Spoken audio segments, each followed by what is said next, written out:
Warahmatullahi wabarakatuh. Setelah dua video materi dasar Tibun Nabawi sudah kita sampaikan, selanjutnya adalah fitnah-fitnah yang ditempakan kepada pengobatan metode Tibun Nabawi. Bagaimana ajaran Islam lainnya, upaya untuk menghalangi dakwah sunnah Tibun Nabawi juga marak dilakukan secara samar, secara nyata, baik dari luar yang merasa terancam kepentingannya, atau justru dari dalam Islam sendiri yang secara tidak sadar atau dengan kesadaran karena mengabaikan semua masukan, nasihat dengan alasan kata gurunya begitu.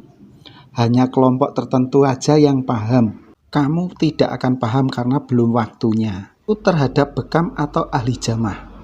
Dimulai dari pelatihan yang berbayar mahal bagi yang belum diberi kelebihan rezeki, tapi dianggap murah bagi mereka yang berkelebihan rezeki, sehingga lahir praktisi bekam yang menolak bekam, mengingkari bekam dengan infak sukarela dengan alasan profesional. Padahal profesional tidak diukur dari tarifnya, tapi dari layanan yang diberikan, sehingga sampai pada puncaknya pada tarif bekam harus membayar per titik, di total menjadi ratusan ribu hingga jutaan. Hingga jika tidak ada program bakti sosial, umat yang tidak mampu tidak akan merasakan menikmati dasarnya bekam. Dasar yang digunakan sebagai hujah yang dulu pernah disampaikan oleh pengajarnya bahwa upah bekam 5 atau 10 domba. Padahal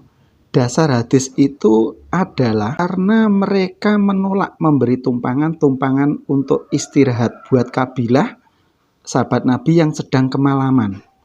Jika mereka diberikan tumpangan, tentu akan dibantu tanpa mengharap upah. Karena baik-baiknya orang, sesabar-sabarnya orang, sepemurah-pemurahnya orang adalah para sahabat. Kedua, dasar ahli hadis menebus puluhan ratusan dinar untuk sebuah hadis. Jika satu hadis dibandingkan satu kali bekam, sungguh sangat tidak sebanding jika dijadikan sebagai kias. Satu hadis mutlak untuk semua umat Islam, sedangkan satu bekam bisa untuk satu umat atau puluhan umat saja, atau bersifat pribadi perorangan. Ketiga, untuk alasan beli jarum tisu dan profesional. Jika hanya jarum dan tisu saja, 2 orang pasien yang berinfak sudah cukup untuk membekam 100 pasien.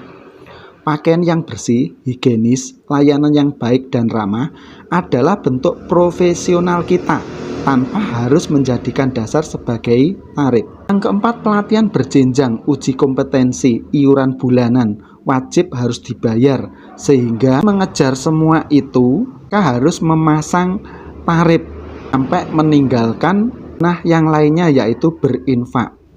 Sehingga bekam itu sunnah harus didakwahkan, bukan untuk dijual belikan. Maka ketika kita mengikatkan diri pada organisasi yang seperti itu akan menghalangi dakwah, sehingga akan lebih aman jika kita berlepas diri dari organisasi itu, cukup di bawah bendera dakwah. Yang kelima adalah kewajiban terhadap keluarga.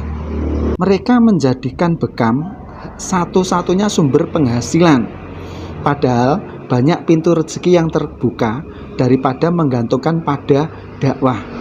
Karena nyaman dengan keahlian ini, maka tidak ada inisiatif untuk mencari jalan rezeki lainnya.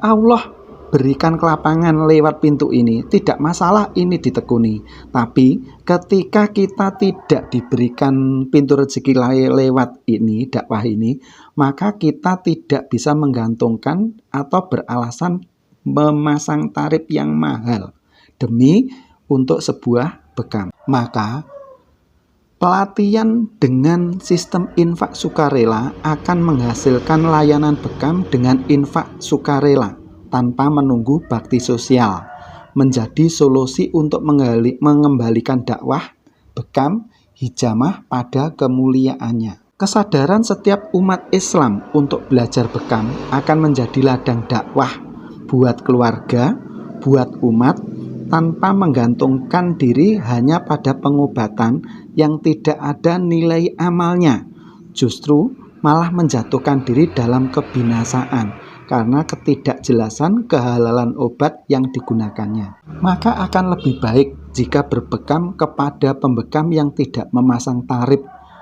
tapi dengan berinfak, karena itu akan menjadi satu amal jariah Anda yang akan Anda nikmati keberkahannya di dunia dan di akhirat kelak.